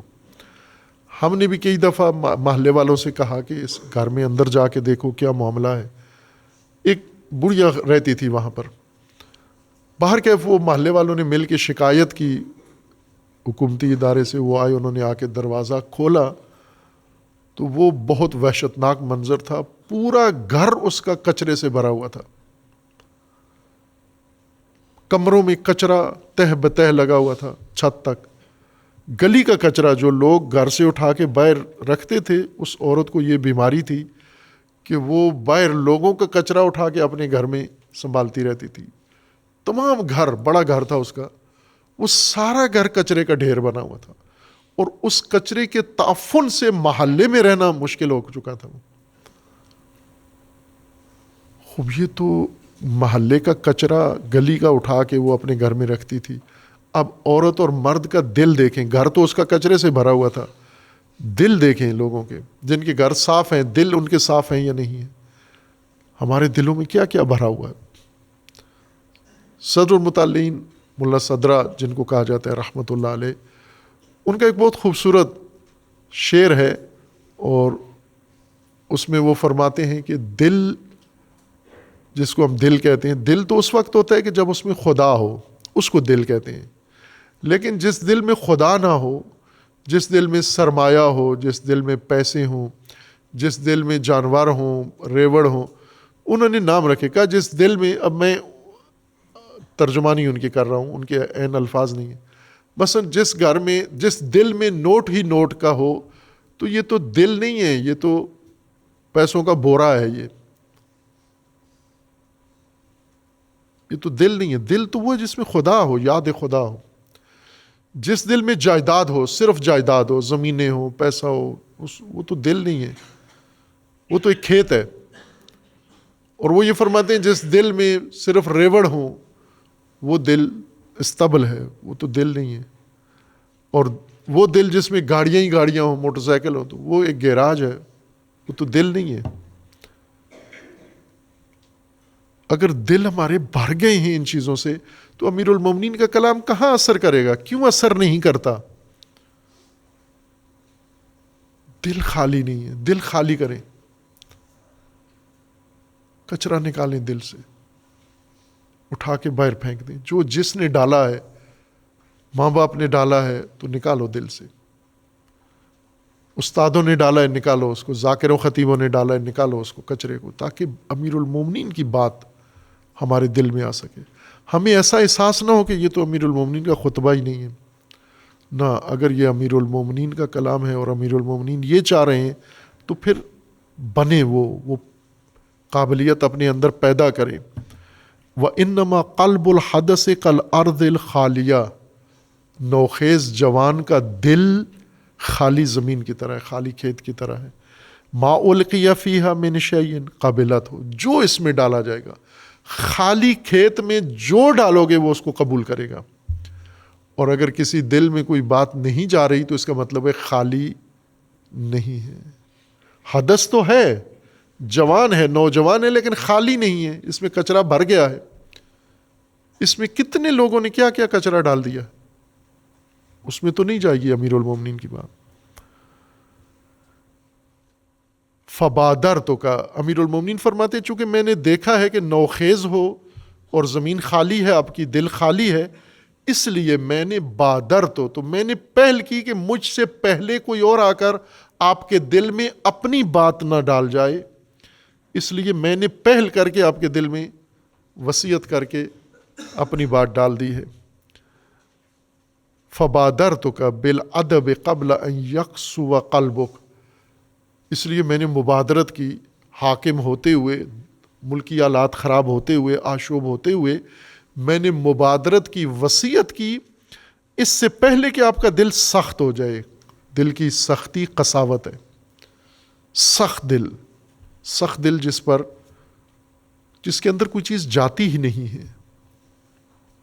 دل نرم ہونا چاہیے، خضوع، نرمی، دل کی نرمی کو کہتے ہیں۔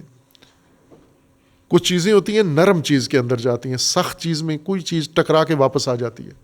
جیسے چٹان ہے، پانی پڑتا ہے چٹان کے اوپر، لیکن چٹان کیا کرتی ہے؟ پانی کے قطرے کو منتشر کر دیتی ہے، واپس کر دیتی ہے، دائیں بائیں پھینک دیتی ہے۔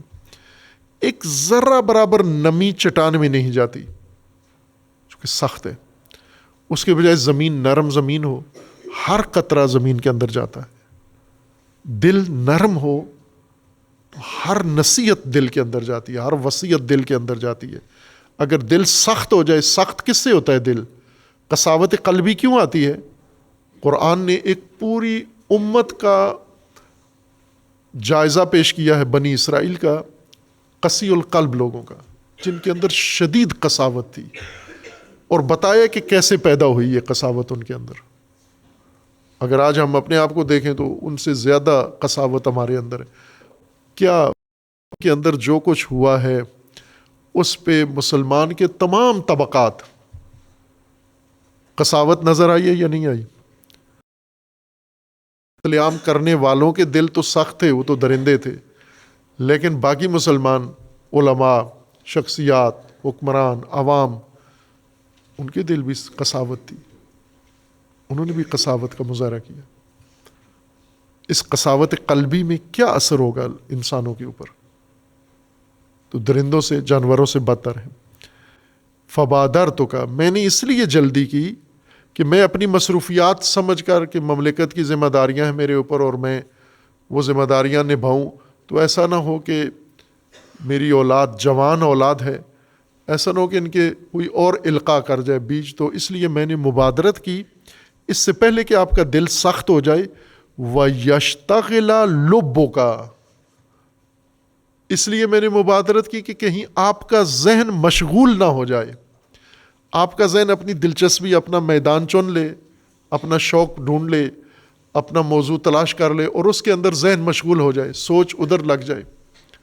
جیسا کہ ہوتا ہے ہر جوان، اس کا ذہن اور اس کا دل دو چیزیں ہیں، ذہن و دل دونوں اگر دل سخت ہو جائے اور ذہن کسی طرف مشغول ہو جائے، کہیں مربوط ہو جائے، کہیں جوڑ لے ذہن اپنے آپ کو، تو پھر ذہن ادھر ہی لگا رہے گا۔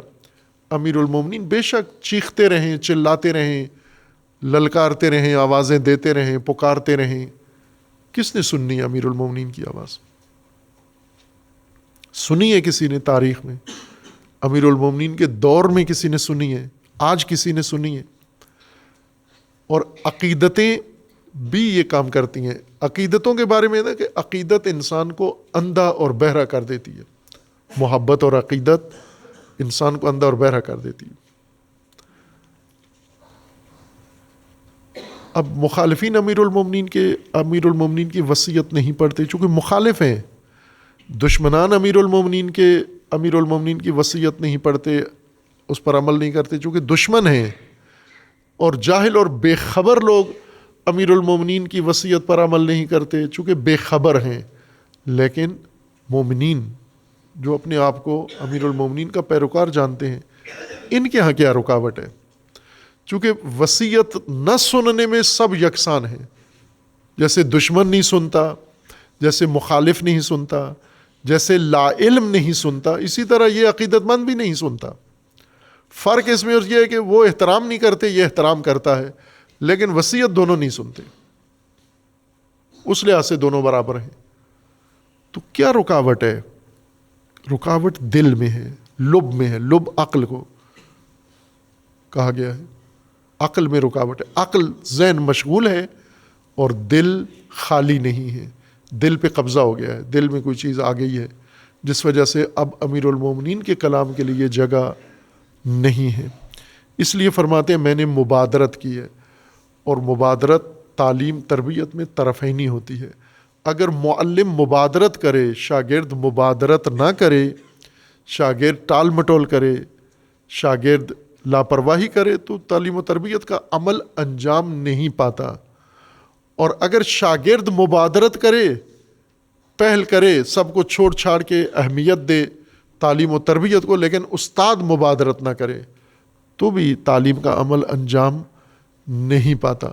اب امیر المومنین فرماتے ہیں میں نے تو کر دی مبادرت، اب آپ کو دکھانی ہوگی مبادرت، آپ کو بھی سب کچھ ترک کر کے قلبی مصروفیات، ذہنی مصروفیات، آپ کو بھی اس وصیت پر آنا پڑے گا جو میں آپ کو تجربے اور جو آپ کو رہنمائی زندگی کی بتانے جا رہا ہوں اور بتا رہا ہوں، اس کو آپ نے سننا ہے۔